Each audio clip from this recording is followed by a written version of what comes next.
Top 10 Intermediate Violin Concertos. If we haven't met, hi, I'm Megan. I'm a violinist and teacher. I've been playing the violin for practically my whole life and teaching for about 12 years now. If you're looking for more violin tips and tricks and support along your journey, check out my free community, Learn Violin Online, which is always linked in the description. In this video, I'll be sharing the top 10 intermediate violin concertos in my opinion. So these concertos are from about Suzuki Book 4 to 7 level. And obviously when you're ready for them depends on a lot of factors, but I would say students hit this area between 2 to 3 years of playing. Before we get started, leave a comment and let me know what concertos you think are going to be on my list. Coming in at number 10, we have Seitz G Major Concerto.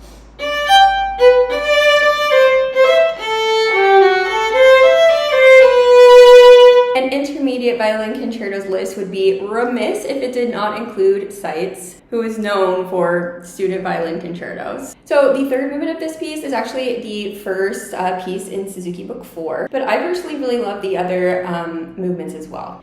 This piece is great because it can be played entirely in first position. However, there are spots where it would be more optimal to shift, which is always a good thing to practice, especially when you're at this level. The first movement starts off with a pretty cool cadenza. And what I really love is both the first and the third movements have very unique sections. So there's a slow part, there's a faster part, there's 16th notes. It's great for working on speed and string crossings. It also does have some trickier rhythms because it is in 6/8. So that's a really good thing to practice at this level as well. Coming in at number 9, we have Seitz number 5 in D major.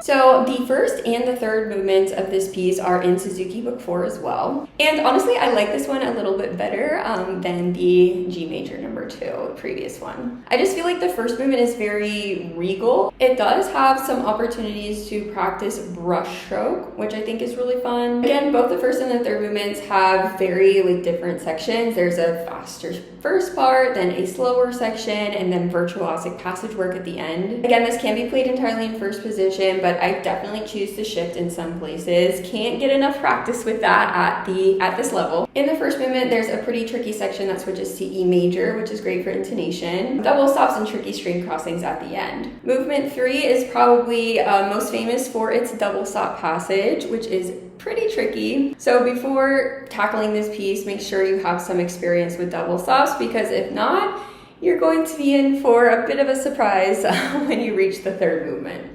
Overall, a really great piece. I think that it sounds very virtuosic, and it's one of those pieces that sounds harder than it is, right? It sounds more impressive than it actually technically is difficult, which is a good thing in my opinion. Number 8, I have the Kukler Concertino in D major.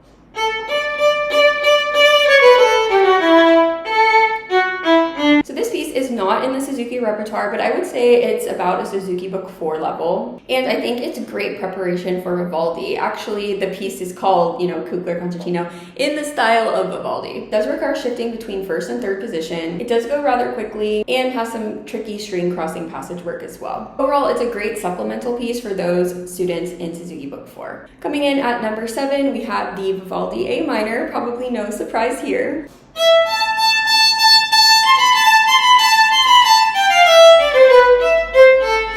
I feel like this piece is just so instantly recognizable. It's one of the first ones where students truly feel like an actual violinist. If you've learned the Kukler D major before this piece, there's a lot of similarities, especially in the first movement. There's a lot of shifting between first and third position. Again, it does go quite fast. There's some tricky passage work in both the first and the third movements. It's a great opportunity to work on intonation, as the key of A minor is very friendly for violinists, and it's one that you should definitely not skip.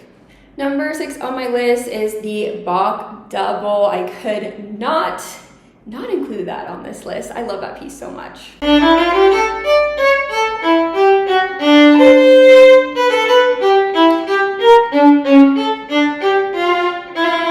So the Bach double does require shifting between first, second, and third position, so that's why it's a little bit further down the line. There's also some tricky rhythms in this piece, so it's a really good opportunity to learn about and practice subdividing. There's a lot of accidentals in this piece, so that's one thing to watch out for and be aware of. And of course, it is a duet, so ideally you would be able to play this with your teacher or a friend and practice learning to play with others. And not only that, practice learning how to stick to your part while other melodies are going on around you. It's not as easy as it sounds. Number 5, I have the Vivaldi G minor concerto. So this concerto shifts between 1st and 5th position, with the 3rd movement of the concerto combining all 5 positions. So it's definitely a little bit more advanced.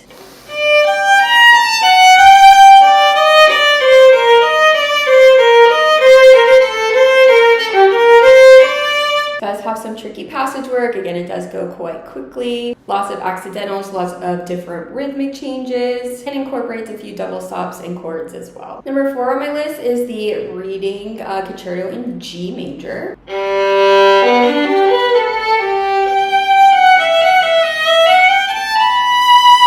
So this concerto primarily uses 1st, 3rd, and 5th position. So it's a great opportunity to get comfortable practicing those 3. It has some fun string crossing ricochet at the end and a lot of tricky passage work for the intonation. This is not in the Suzuki repertoire, but I would say it's about book 5 level. Number 3 on my list is the Bach A minor.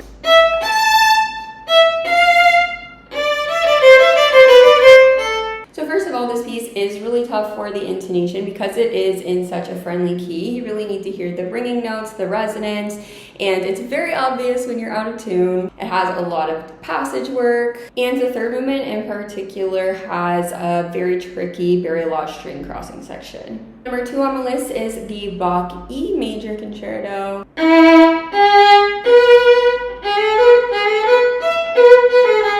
So E major is even trickier of a key to play in than A minor. I think just with all of the sharps, it's really easy to go sharp, so intonation is really, really challenging in this piece. Very similar to the Bach A minor, where you're working on intonation, string crossing, shifting accuracy, speed, and it's definitely getting into that lower advanced repertoire. Finally, number 1 on my list is the Accolade Violin Concerto.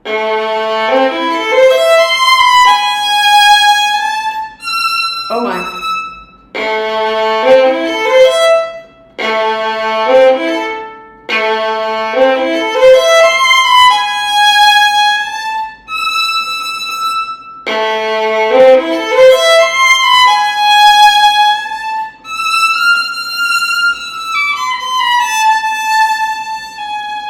This piece combines virtually every skill that intermediate violinists have learned so far.